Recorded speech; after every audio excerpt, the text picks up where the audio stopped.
capital con base no en el capital, sino con base a que han resumido el capital o lo han interpretado. En el caso de esta obra que estamos tratando, les pregunté eso. ¿Cómo lo verán los estudiantes? Había 300 años. Una obra antigua. Pero yo señalo, al igual que otros textos antiguos de esos economistas que se le llaman clásicos, los de economía clásica, siguen siendo vigentes. Por supuesto, no completamente, que no hay una obra que haya pasado a la prueba de la historia del tiempo donde todo se haya correcto, conveniente, pertinente, actual. No lo es. Pero hay elementos fundamentales generales que sí los son. En esta obra de Smith, como en las de otros economistas, lo que plantean no es concretamente el análisis de la realidad en la que ellos viven. Tuvieron la gran capacidad teórica de extraer de la realidad lo que son las leyes económicas. En el MIT hay que observar esto. ¿Qué leyes económicas plantea? Y preguntarse, esas leyes económicas que logró extraer del siglo XVIII a fines del siglo XVIII son vigentes hoy en el capitalismo, se llama, del conocimiento. Puede dejarlo ahí, con un autor, con algún autor, el capitalismo del conocimiento, ya ni siquiera capitalismo industrial, conocimiento, capitalismo, los servicios, en fin, una serie de nombres para denotar, calificar la del capitalismo. Esas leyes de Adam Smith y de los otros economistas son vigentes por contexto, siglos. Y claro, ¿por qué yo sé o lo afirmo que lo son? Porque sí he leído a estos autores y veo esas leyes que siguen existiendo. Esas leyes nos siguen determinando como clases sociales, como grupos sociales, como individuos nos siguen determinando. Y entonces, en ese sentido, esta obra, La riqueza de las naciones, es vigente, ¿sí? Y sus explicaciones no son algo histórico. Sirve esa obra para comprender al capitalismo de hoy. Me estoy dirigiendo, yo sé, a estudiantes de economía y de otras disciplinas, administración, derechos, etc. Para los de economía va a ser esto más familiar. Para las otras disciplinas, no es en mí su autor, un autor. Información les sirva. La cultura sirve, la información sirve. Van a conocer a Smith y a su obra fundamental.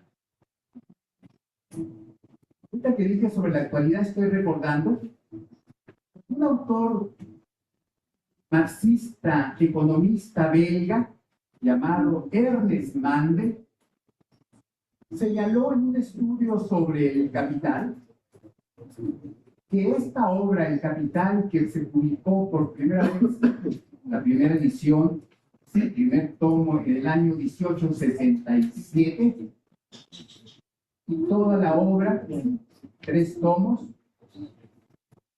era una obra más del siglo XX, dijo cuando escribió en los años 80 del siglo XX, dijo, esta es una obra más del siglo XX que del siglo XIX cuando fue escrita.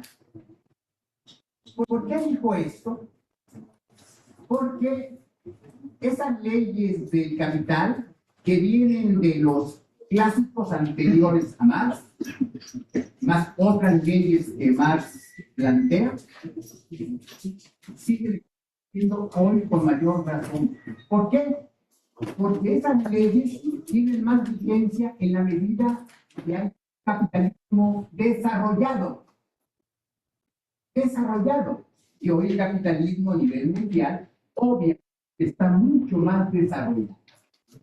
Donde no se aplican las leyes de Adam Smith y del capital de Marx y de los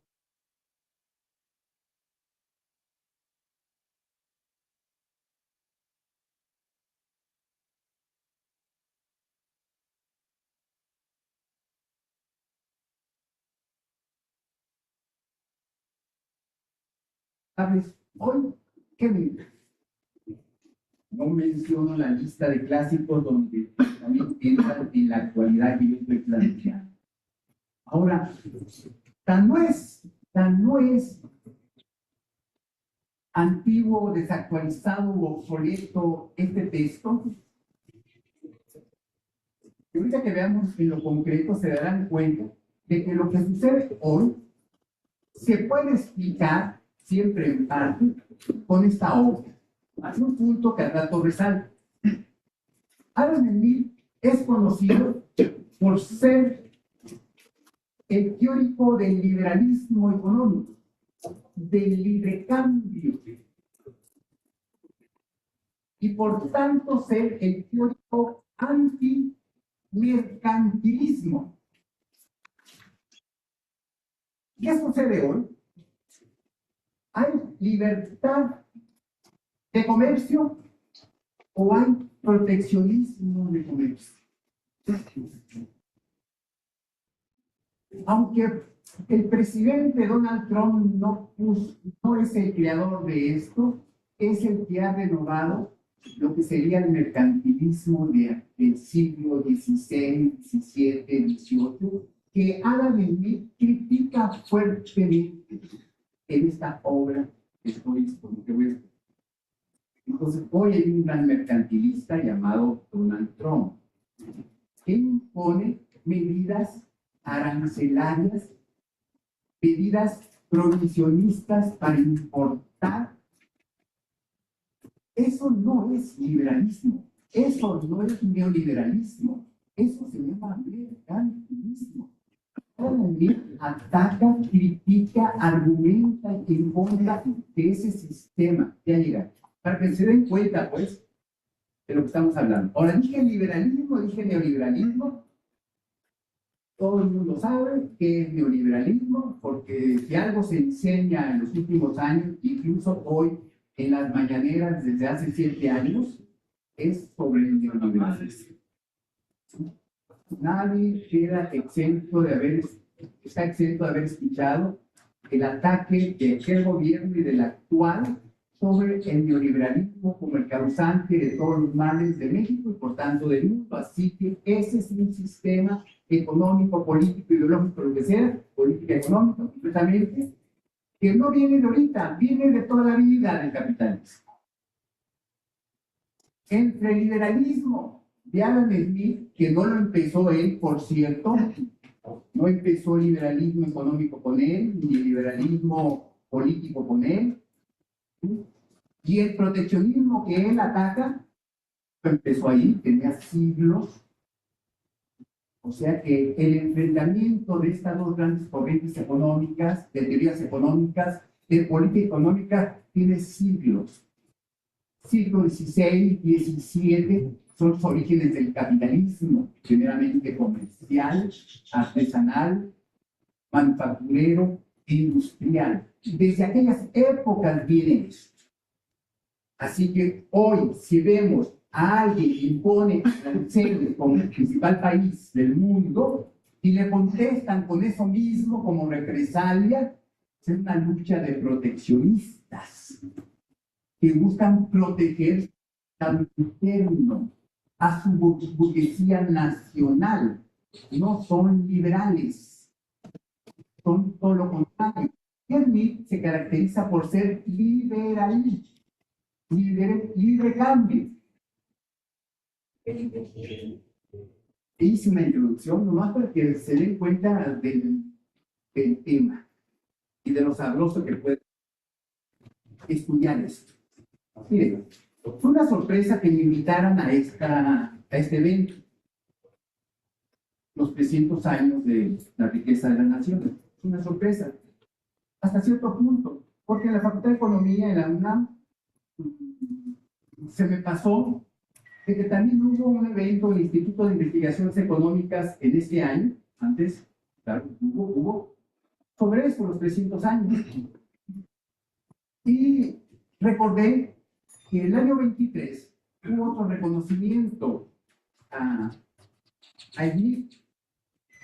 Fue los 300 años de natalicio. Él nació en 1723, así que en el 23 de este siglo cumplió 300 años y hizo un reconocimiento de instituto. Con un seminario y un libro respectivo, por cierto. Ahí está el reconocimiento. Y claro, ha habido reconocimientos de la obra de Smith cada cierto tiempo, ¿no? Cumplió 300, cuando cumplió 250, 300 años de la riqueza, cuando cumplió 250 años en el 76, también hicieron reconocimientos, y así.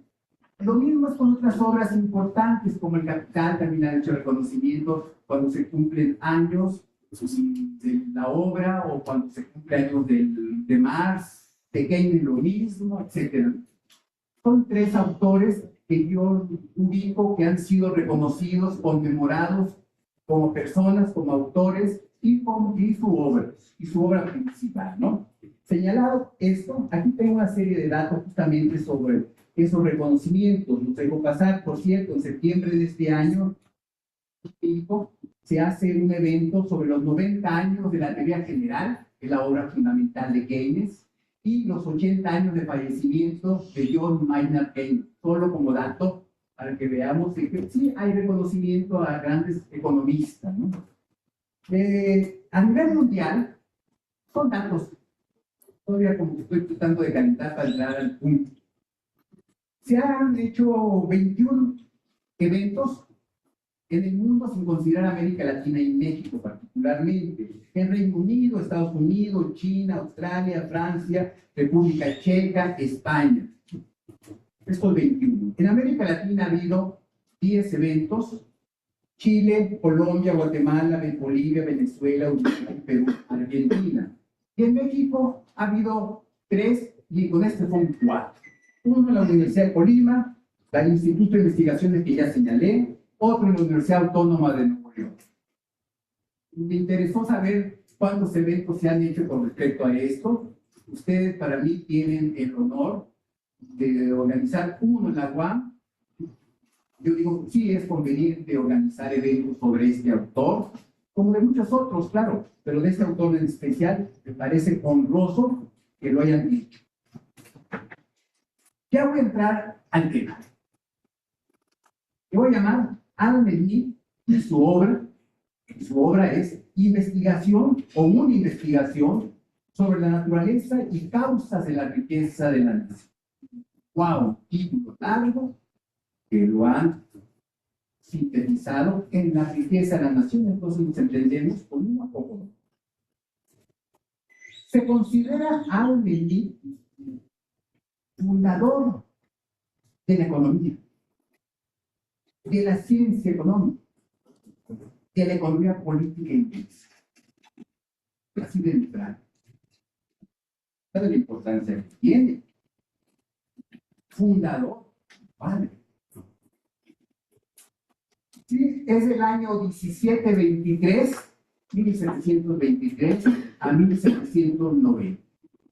Es escocés, no es inglés, sería británico, ya había Gran Bretaña, que es Inglaterra y Escocia, pero sí es escocés, y sin embargo es fundador de la economía política inglesa. No dicen británica, y tampoco dicen escocesa, dicen inglés. Profesor de la Universidad de Glasgow de la materia filosofía moral, de lógica. Alguien señala que es el primer economista académico, un historiador. No voy a dar los nombres, simplemente consideren de que alguien está atrás de estas aseveraciones o etiquetas. Otros dicen, nunca impartió un curso de economía, porque la clase era filosofía moral o lógica, no era la materia de economía. Pero no solamente él no daba esa materia de economía, nadie en esa época daba la materia de economía. Sin embargo, es reconocido como el más famoso de todos los economistas. Simplemente con esta obra, por eso no la quise traer. No la quise traer. La del Fondo de Cultura o la de Alianza Editorial.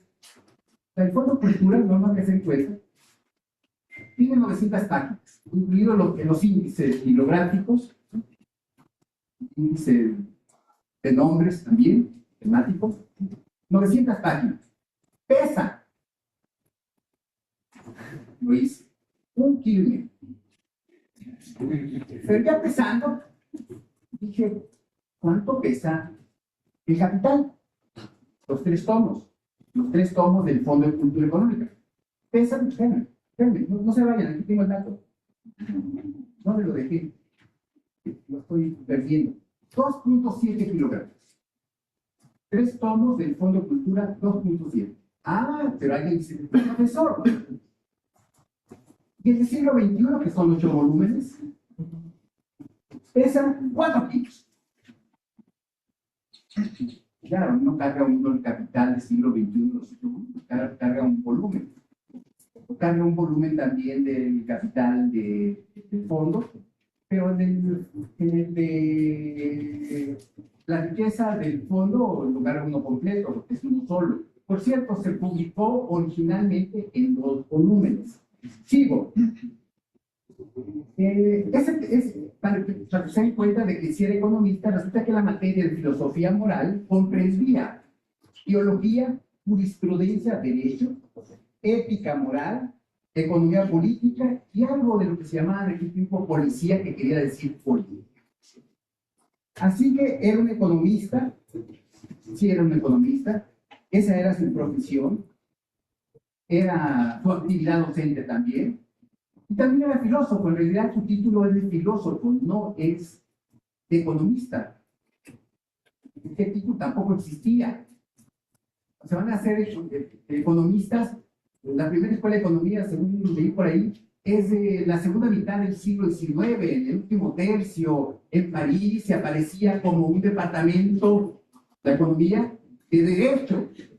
Curioso. Bueno, para que sepan, la escuela de economía surgió como un área de la escuela de derecho en los años 20,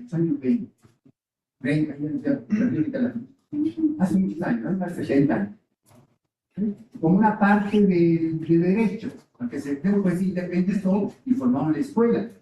Es decir, economía que estaba supeditada en el siglo XIX en Europa a derecho, y lo digo porque hay estudiantes también de derecho.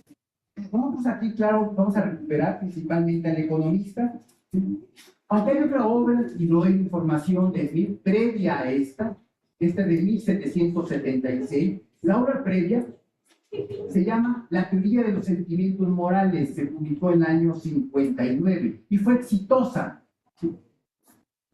Para algunos, alguien dice, si Smith hubiera muerto en el año 60, hubiera sido un filósofo reconocido por esa obra, no hubiera sido economista.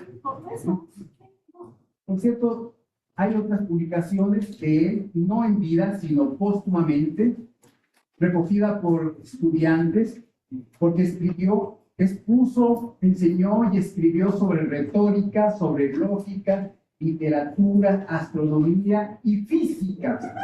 Esto lo señalo porque en aquella época, en aquellos siglos, los estudiosos que nosotros vemos en las distintas disciplinas eran hombres,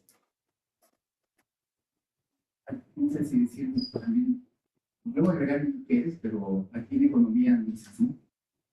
Es así. Está difícil de encontrar.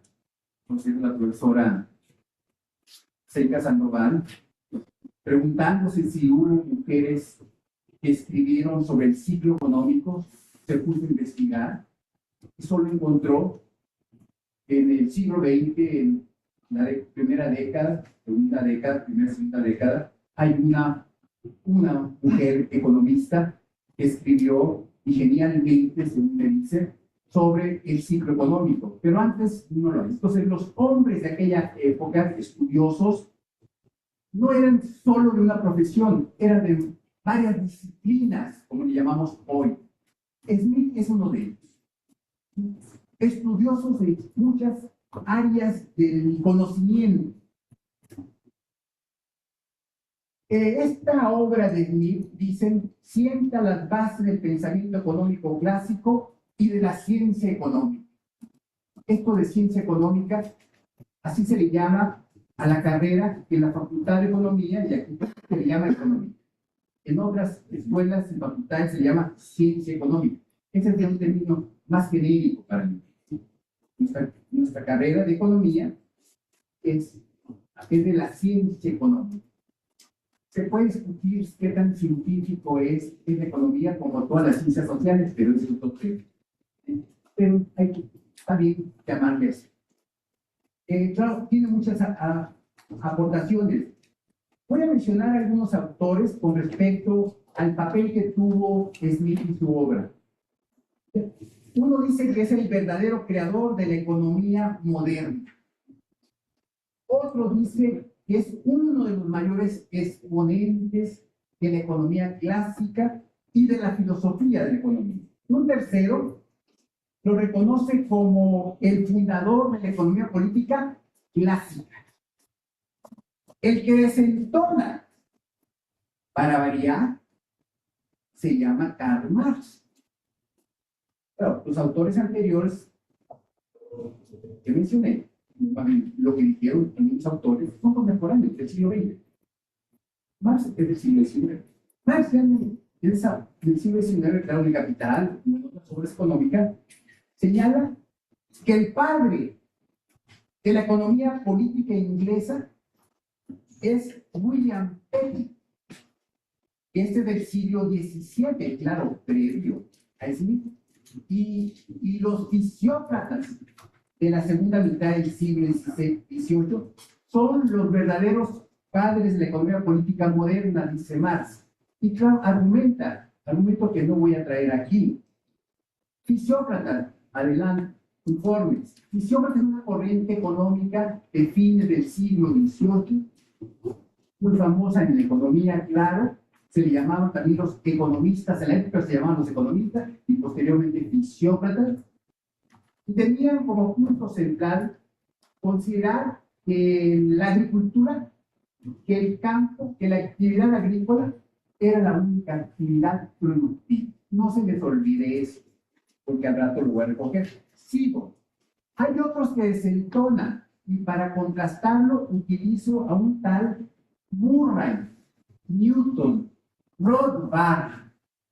Quizás la mayoría, la inmensa mayoría, no he oído hablar de él, excepto el nombre de Newton, que por cierto de este autor no se acostumbra a llamarle Newton, se le llama Murray N.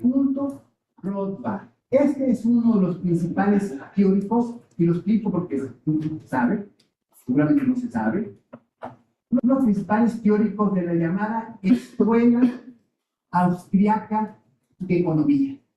Esta escuela viene de un marginalista del siglo XIX, de fin del siglo XIX, un austriaco llamado Karl Menge. Dije marginalista. No se les olvide este término, porque también lo voy a explicar más adelante. Pues este economista, este teórico, señala que no es Smith el fundador de la economía política.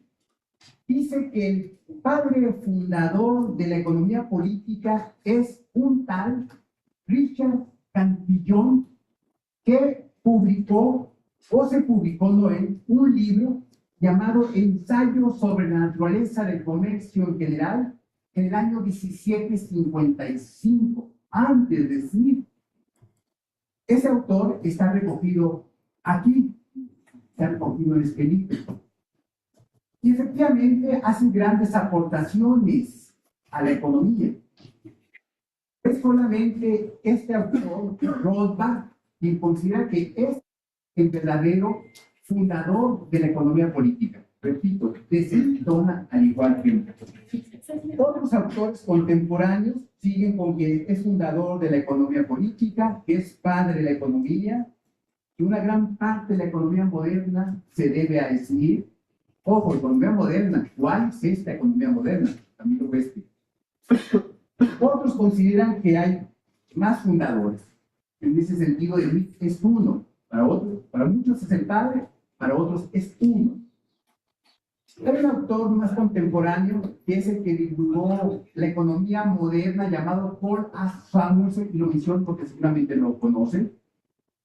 Tiene manual de economía actualizado desde el año 46, 47, la primera edición. Y lo fue actualizando hasta su muerte, ¿no es cierto? Yo tengo varias ediciones, yo leo a Samuelson, fue el divulgador de la teoría económica moderna, que claro incluye al keynesianismo. Dice, podemos datar los orígenes de la economía moderna en el año 76 del siglo XVIII, con este libro.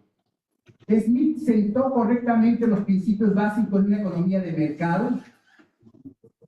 Y agrego algo en relación con el otro gran tema de este seminario. No es casualidad que este libro apareciera el mismo año de la Declaración de la Independencia de Estados Unidos. Dice Samuelson, el movimiento en favor de la liberación política de la tiranía de las monarquías europeas surgió casi al mismo tiempo que los intentos de liberar el comercio y la industria de los arraigados vestigios de la aristocracia feudal. Es decir, hoy se conmemoran 250 años de la libertad económica que se encuentra en la obra de Smith, y de la libertad política, la libertad del ciudadano, la libertad de independencia de un país con esta declaración de independencia del año 76. Coincidencia que Samuelson lo explica de esa manera. Para otros, ya termino casi, es la piedra fundamental de la economía científica moderna. No solamente es el padre de esta economía, sino otros dicen es el padre del libre comercio, el padre del libre mercado, el padre de la libertad económica. Ahora sí, la última. Y no nos vamos, ¿sí?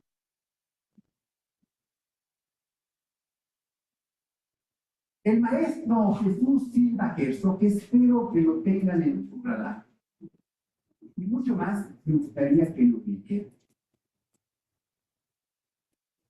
Es un historiador del pensamiento económico, contra la cultura económica, del cual yo abrego. Dice, refiriéndose a lo clásico, la economía política clásica, su definición es que lo clásico es lo perdurable. Entonces, tomen en cuenta, lo clásico es lo perdurable. Hay música clásica, hay autos clásicos, hay libros clásicos, hay autores clásicos. Entonces, ¿cómo lo podemos? ¿Por qué son clásicos? Miren, tienen la definición. ¿Tienen una definición de lo que es economía política clásica? Voy a recoger. La de Marx.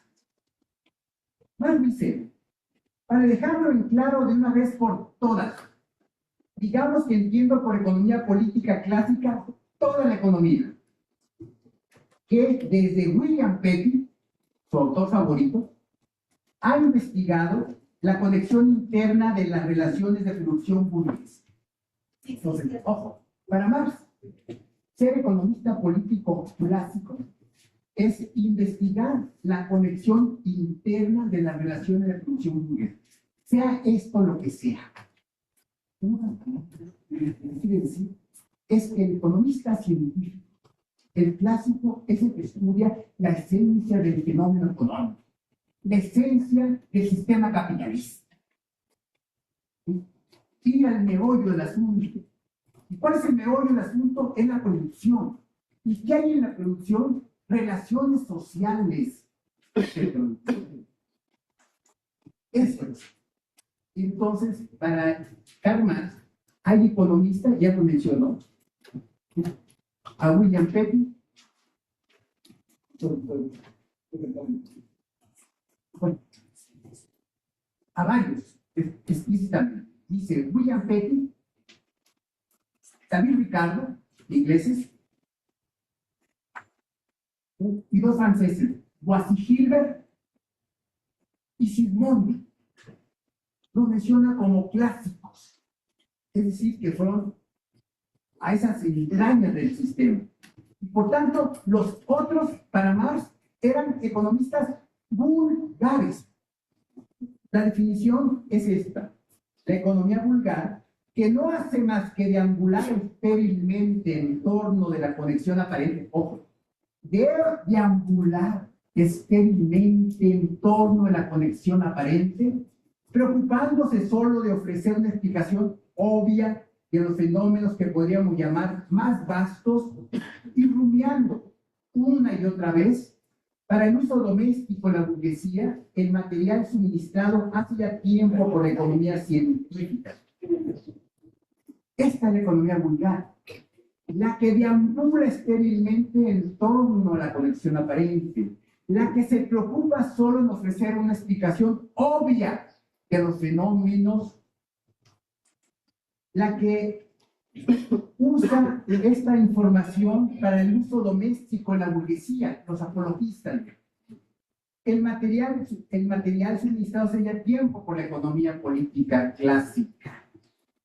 Son definiciones de Marx, podría ser duras, unos son los científicos y otros son los vulgares. Pues solo nos quedamos con esos dos y agregamos a Marx. Estos son vulgares, no son científicos. Por cierto, esta es una discusión de toda la vida en la Facultad de Economía, siempre buscando que el estudiante egresado de la facultad sea un economista científico. Así lo dice el perfil del estudiante que se busca en la facultad.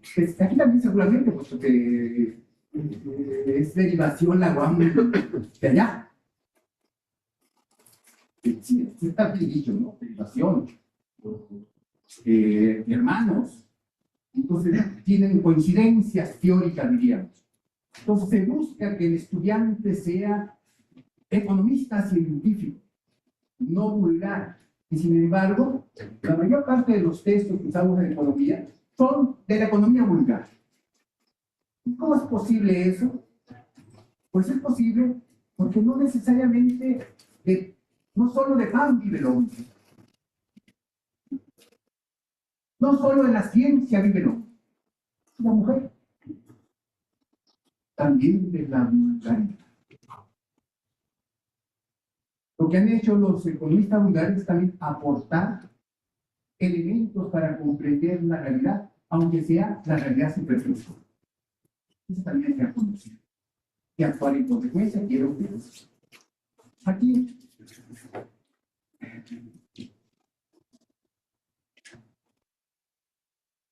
déjenme tomar un poquito de gente.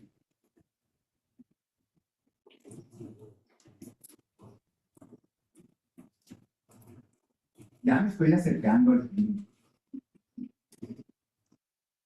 Tengo que redondear y tengo que dar información. Un poco más de información no para reunir. En Inglaterra emitieron un billete con una vigencia del año 2007 al 2020 con Adam Smith en el reverso. La portada principal del billete, como todos, el billete todo parece la reina. Correcto. Y atrás ponen a cualquier otro. En este caso, no inglés, sino escocés, pero parte. de Gran Bretaña o ahora del Reino Unido. Entonces, Smith fue reconocido y se le puso una leyenda. La división del trabajo en la fabricación de alfileres le dan aumento en la cantidad de trabajo que producen. Esa es la leyenda junto con el ficho de Smith. División, un taller, división del trabajo, fabricación de alfileres y aumento en la cantidad de trabajo que produce.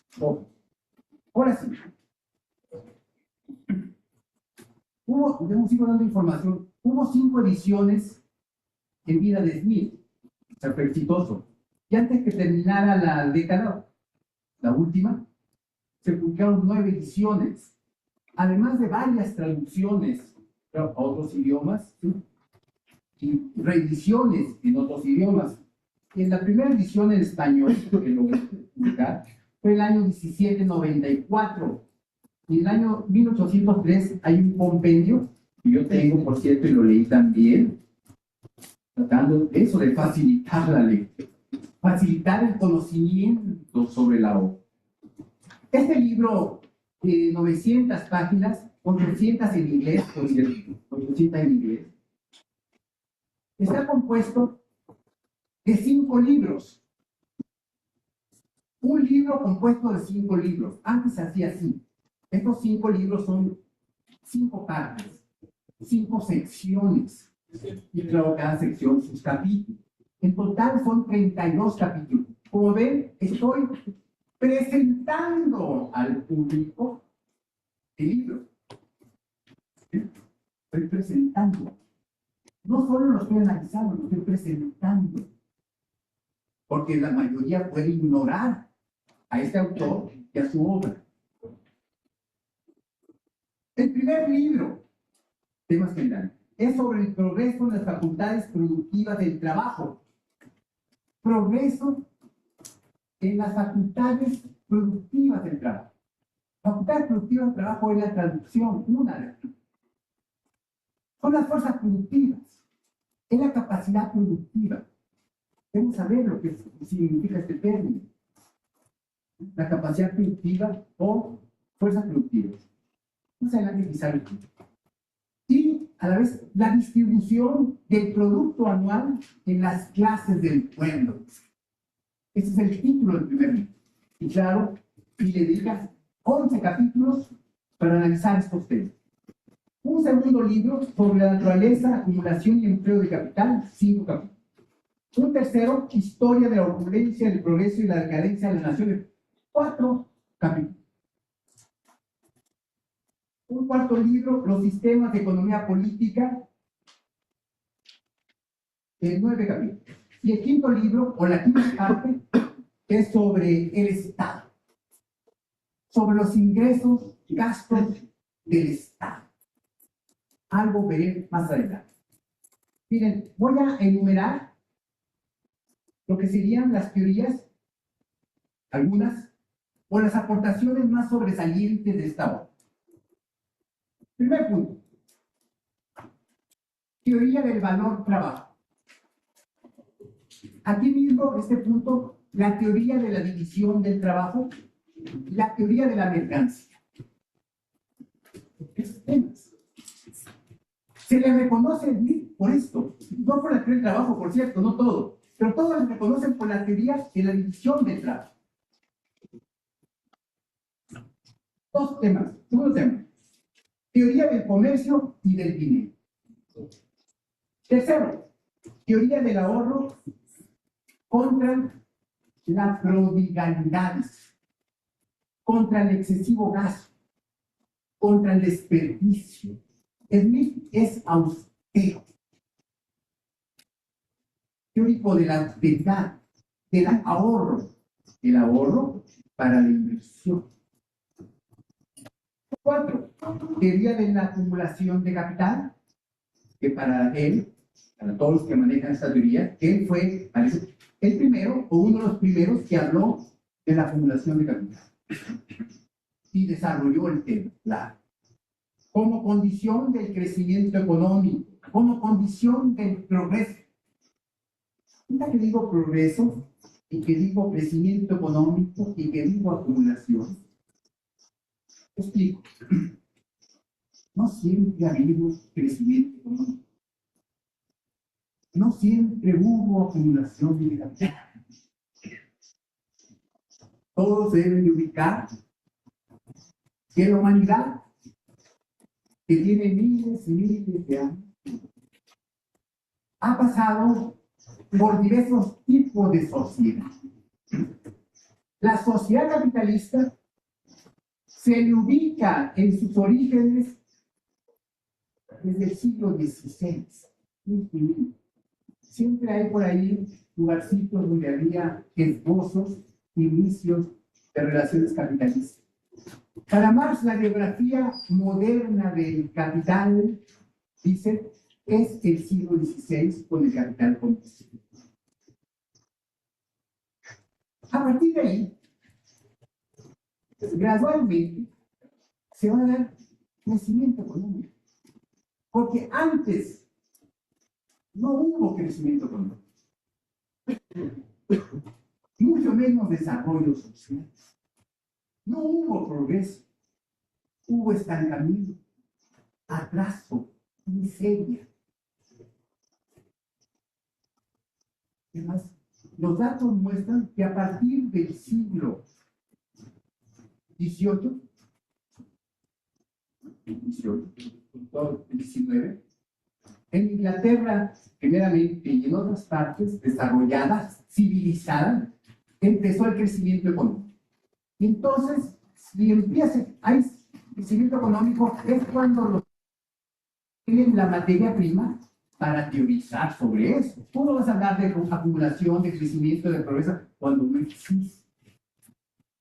Estos son hechos históricos, no de toda la vida, son de un momento concreto. Entonces, en mí, es el gran teórico que hay que reconocerle, que logró percibir en los albores, ojo, en los albores, el capitalismo industrial, en una sociedad todavía mercantil, artesanal y algo manufacturera, no industrial, logró percibir que había cierta acumulación, crecimiento, progreso, y todo lo contrario.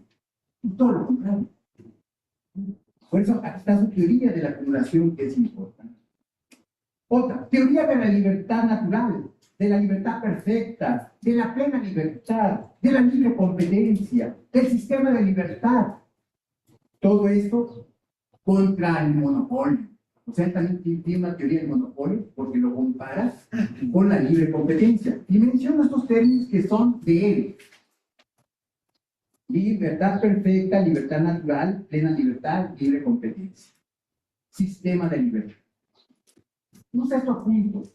Teoría de los valores y precios. Valor de uso, valor de cambio, valor relativo, precio real, precio nominal, precio natural y precio de mercado. Teoría de valores y precios. ¡Wow! Esto es una gran discusión en la economía clásica y en la economía actual. ¿Qué determina el valor de las mercancías? Y hay dos grandes corrientes. La de Smith y sucesores en la clásica, incluyendo Marx, y los marginalistas son las dos grandes corrientes. ¿Qué determina el valor de la mercancía? ¿Qué determina el precio de las mercancías? El punto 7 que yo logro rescatar explica la distribución del ingreso entre salarios, beneficios y renta de la tierra. Son los tres ingresos a los cuales se refiere Smith y por tanto representan las tres clases: los capitalistas empresarios, los terratenientes propietarios de la tierra y los trabajadores. De nuevo, la renta, el beneficio y los salarios. Entonces explica eso. La ganancia como ingreso al capitalista y la relaciona con la competencia, con la inversión y la acumulación. La renta de la tierra como ingreso derivado de la propiedad territorial y tiene, como dije, un esbozo del ciclo económico. La teoría del trabajo productivo e improductivo. ¡Wow! ¡Qué tema este! Derivado de lo anterior, de su ley del valor, considera que hay trabajadores productivos y también improductivos. ¿Quiénes son unos? ¿Quiénes son otros? La teoría del capital de préstamo e interés, o sea, capital bancario. La crítica a los sistemas de la economía política, el sistema mercantil, el sistema agrícola, resulta que es un libro de 5. Es la crítica a los sistemas de economía política, así me llaman. Y son dos, el mercantilismo y el sistema agrícola o fisiocrático. El 16, defiende la libertad de comercio frente a monopolios, privilegios empresariales, gremiales y restricciones, regulaciones gubernamentales. El Estado no tiene que medir más de la cuenta.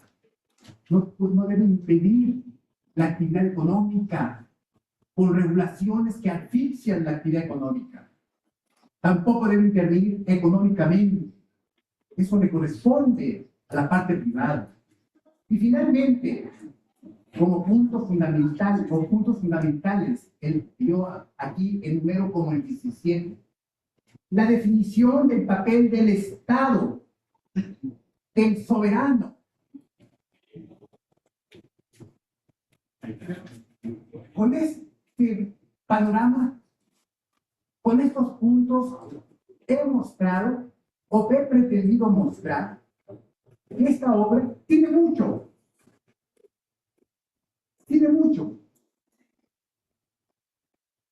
Tiene producción, tiene distribución, intercambio, acumulación, comercio exterior y tiene política económica, intervención del Estado.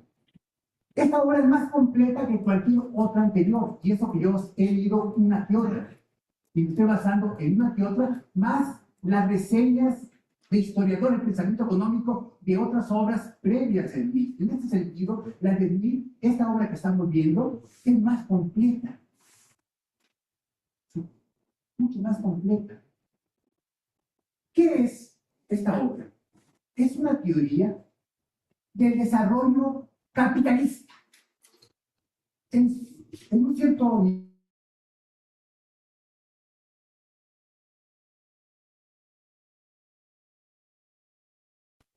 Es otra teoría del desarrollo capitalista, pero ya del capitalismo industrial. La de Smith tiene una teoría de desarrollo capitalista previo al capitalismo, pero ambas son teorías del desarrollo capitalista. Por cierto, claro, no usó el término capitalista, no usó capitalismo, no existía capital nomás. Visto estos 17 puntos fundamentales o teorías, enseguida yo tengo programado ver algunos de esos puntos. El primero, desarrolla una teoría del valor basada en el trabajo manufacturero, señala el trabajo como la fuente de la riqueza y a la división del trabajo como la organización productiva que genera aumentos significativos en la productividad. Es una teoría del trabajo, es una teoría de la división del trabajo y una teoría de la productividad del trabajo. Está relacionado. Permítame leerles citas textuales, para que vean la riqueza. Dice en la introducción, el trabajo anual de cada nación es el fondo del que se deriva todo el suministro de cosas necesarias y convenientes para la vida. Es el trabajo que produce emergencia. Que la nación consume anualmente y que consisten siempre en el producto inmediato de ese trabajo o en lo que se compra con dicho producto a otra nación. Es decir, que el trabajo, y me va a referir al manufacturero, es el que suministra esas cosas necesarias e inconvenientes para la vida, las mercancías. Es un gran avance. Es un gran avance. No cualquiera lo había dicho. Sí lo habían dicho, ojo, sí lo habían dicho. Admite a veces el busca del merecer diciendo que no es original. Efectivamente. Pero él lo explicó mejor y él lo logró sistematizar en un momento. Otros ya habían dicho mucho de lo que él dice. Claro, es lo que hace un sistematizador. Logra recoger de muchos otros ideas, pero las explica de tal manera y en determinado ámbito, condiciones, que pegan. son un éxito. Y a partir de ahí se convierten en eso, en una obra. Dice también, en consecuencia, la nación estará mejor o peor provista de todo lo necesario, mercancías, y cómodo, que es capaz de conseguir según la proporción mayor o menor que ese producto o con lo que él se compra, el ingreso, guarde con respecto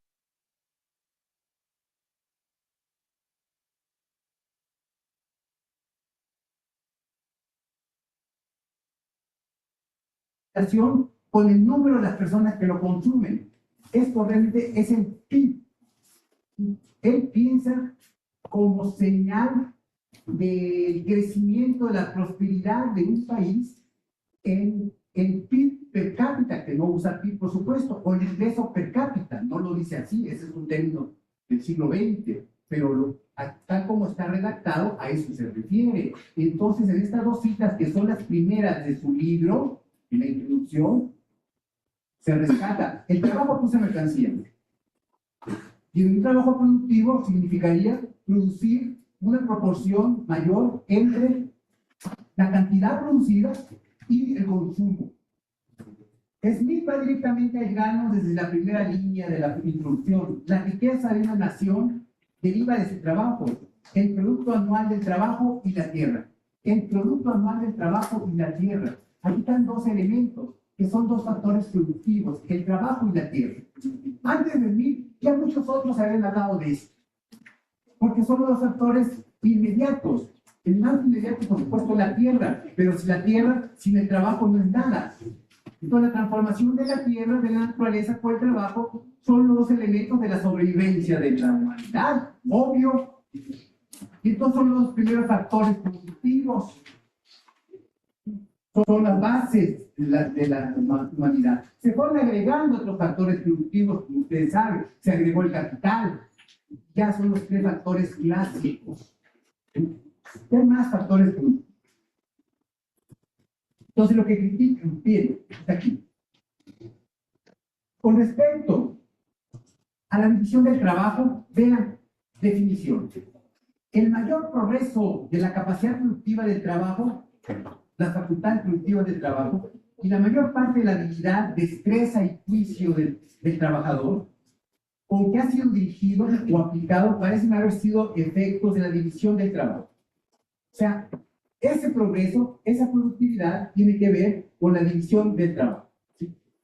Y hay un ejemplo de un taller, el taller de alfileres, un taller manufacturero. Dice que un trabajador a lo sumo puede producir un taller, o ya con mucho 20 al día, una alfiler de 20. Pero 10 trabajadores, una división de trabajo con la adecuada, produce 48,000 alfileres al día. Ese ejemplo conocido, lo toman mucho como el caso muy rudimentario, diría yo, muy rudimentario, taller artesanal finalmente, de la productividad del trabajo debido a la división del trabajo. Marx también habla, por cierto, de eso. Hay un capítulo en Capital, el 12, que habla sobre la división del trabajo y la manufactura. Por cierto, Marx minimiza o desdeña a Smith con respecto a eso. Dice Marx, escritores anteriores como Petty exponen mejor que Adam Smith el carácter capitalista de la división manufacturera del trabajo. Que a mí la friega, ¿verdad? ¿Sí? Si algo se le reconoce a Smith hoy, es por la división del trabajo. Y Marx en el Capital dice, pues nada, ya antes lo habían dicho, ya está mejor. ¿Sí? Voy a ir pasando. La teoría del valor trabajo. Este es un punto importante. Smith distingue en la mercancía lo que más llama dos factores de la mercancía, el valor de uso y el valor de cambio. Dice Smith, hay que destacar que la palabra valor tiene dos significados distintos. A veces expresa la utilidad de algún objeto en particular y a veces el poder de compra de otros bienes que confiere la propiedad de dicho objeto. Se puede llamar a lo primero valor de uso y a lo segundo valor de cambio. Esto no lo habían dicho con tanta claridad antes de él. Y lo retoma, claro, los clásicos posteriores, Smith, Say, Simón y todos, y Marx. ¿Por qué? Porque esa es la mercancía que tiene dos componentes, un valor de uso y un valor de cambio. Y esos valores son productos del trabajo. Esta es la teoría del valor trabajo. Sigo. Introduce otro tema importante. Introduce el egoísmo y la mano invisible. ¿Han escuchado hablar de la mano invisible? Seguramente, los economistas seguramente han escuchado hablar de la mano invisible. Porque esa es otra de las grandes aportaciones de Smith. Si alguien sabe algo de Smith, repito porque dijo la mano invisible. Porque aquí no le llama la atención la mano invisible. ¿Sí? La verdad que sí. ¿Qué es eso de la mano invisible? Dice Smith, ningún individuo que invierte su capital se propone, por lo general, promover el interés público ni sabe hasta qué punto lo promueve. Cuando prefiere la actividad económica de su país a la extranjera, únicamente considera su seguridad. Y cuando dirige la primera de tal forma que su producto represente el mayor valor posible, solo piensa en su ganancia propia. Pero en este, como en otros muchos casos, es conducido por una mano invisible a promover un fin que no entraba en sus intenciones, mas no implica mal alguno para la sociedad que tal fin no entre a formar parte de sus propósitos, pues al perseguir su propio interés promueve el de la sociedad de una manera más efectiva que si esto entrara en su designio. He leído la cita completa donde habla de la mano invisible. Esperen, no se vayan. Todavía hay otra cita, la del egoísmo. Dice, no es la benevolencia del carnicero, del cervecero o del panadero, para que vean los oficios de la época que resaltan, lo que nos procura el alimento, sino la consideración de su propio interés. No invocamos sus sentimientos humanitarios, sino su egoísmo. No les hablamos de nuestras necesidades, sino sus ventajas. O sea, digo yo, no son los deseos de los productores de carne, de cerveza, de pan, de procurar nuestro bienestar, el bienestar de otros. No, buscan ganancia. O sea, en esa actividad benefician al cliente. Si no fuera así, no venderían. Así que hay coincidencia entre las partes y por tanto ambas se benefician. El comercio beneficia, y más el comercio libre. Lo que busca Smith es que con la libertad se desarrolle aún más el comercio, se desarrolle más la división del trabajo, la acumulación de capital y prospere la sociedad. Ya se me terminó el tiempo. Bien, espero haber avanzado algo de información sobre Smith. Me quedan algunos otros puntos. Como ven, uno empieza siempre con la duda si le va a alcanzar el tiempo, pero trae más rollo de lo que agarra vuelo uno. Así que disculpen, con esto espero haber aportado algo a la comprensión de Smith y de su obra. Gracias.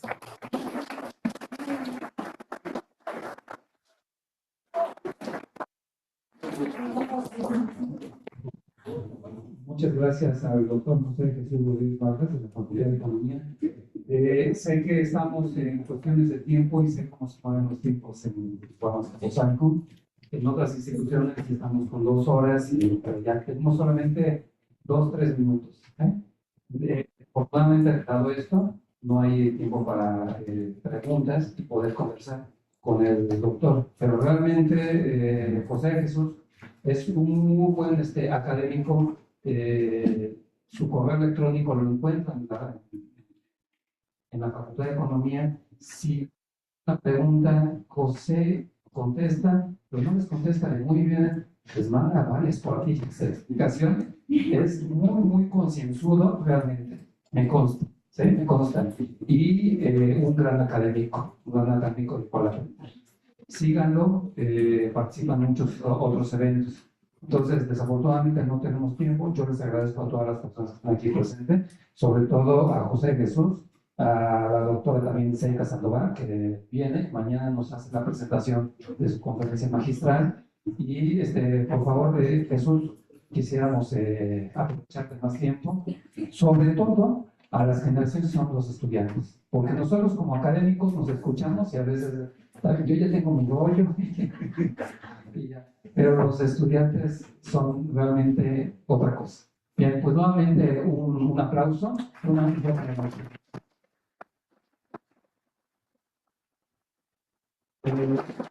voy a ceder la palabra a José de Jesús, nada más para que se despida, y continuamos con nuestras actividades a las 12 del día. Estaremos en la sala multitecnológica en el tercer piso del edificio H, que es el Departamento de Administración. O también nos pueden seguir por Zoom o el Facebook de la División de Ciencias Sociales y Humanidades. Jesús. Una anécdota. Siendo ya profesor de economía, teniendo como unos 10 años, voy a cumplir 47 en octubre, por cierto, como profesor. Y un amigo mío de física me preguntó, ¿en dónde está la cita de la mano invisible de Smith? Y no supe contestarle. No sabía. No sabía. ¿Por qué no sabía? Porque nunca había leído Smith. Pero tampoco a Ricardo, tampoco a nadie. Algo había leído. Ya para ese momento ya había leído mucho más. La obra económica de Marx, especialmente Capital. Así. Entonces, cuando alguien estudia solo el Capital, creyendo de que esa obra es superior, es la crítica de la economía política, se dice ahora, la crítica de todos los economistas precursores y contemporáneos de Marx. Y como hay crítica efectivamente a fulano, también me engano, sobre todo en el primer tomo que está completamente elaborado, no los siguientes tomos. Y entonces uno queda con la sensación que lo que dice Marx ahí pues, es la única verdad. Y la crítica que hace a los demás es la única verdad. Y entonces, ¿para qué leo a otros cuando Marx lo dice mejor? ¿Lo dice mejor? ¿Para qué leo a los otros? ¿Se dan cuenta? Es una anécdota. Una anécdota y una conclusión. Entonces, con el tiempo, siendo profesor de economía política y enseñando solamente el Capital, y enseñando los 3 tomos en 5 semestres, pues me di cuenta que había que leer a los otros. Son los criticados. Y me puse a leerlos. Tal vez así que aquí está un producto de eso. Y lo sigo leyendo por gusto. Y también porque tienen algo que enseñar. Porque tienen algo que aprender. No solo el Capital. Pero esto es para todos. Para todos. Que los maestros, sobre todo, lo deberían hacer para enseñar sí el Capital y también dar elementos de los otros. Entonces, esto es lo que quiero decir como una enseñanza que yo recibí en la experiencia. No sabía dónde estaba un invisible, pero también no sabía muchas otras cosas de otros autores. Entonces, lo que les quiero decir es que no basta con uno. Hay que leer a varios autores y hay que leer a los fundadores. Si no, otras disciplinas, no sé, literatura tiene que leer, supongo, a Cervantes, el Quijote. En biología seguramente tiene que leer a Darwin. En física, a Newton, etc. Aquí se tiene que leer a Smith. Ok, no lo leen, no todo el libro. Hay que leer hasta compendio muy bien. Hay libros sobre historia del pensamiento económico y hablan de él bien. Ya cuánto, no quiero más. Pues hay que conocerlo. Salir de la licenciatura de economía, me refiero a que salir de ella. Lo demás también tiene que tener elementos de cultura económica, lo demás disciplina. Pero salir de la licenciatura de economía sin haber leído a los economistas fundadores, realmente me parece que no conviene. No está bien. No está bien. Yo no lo hice. Yo no hice eso. Estoy arrepentido.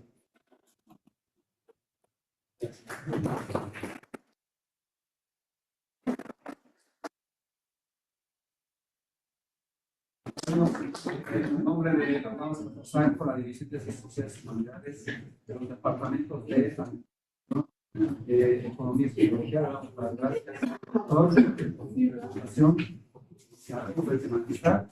y que tengan buena tarde y continuamos. Gracias.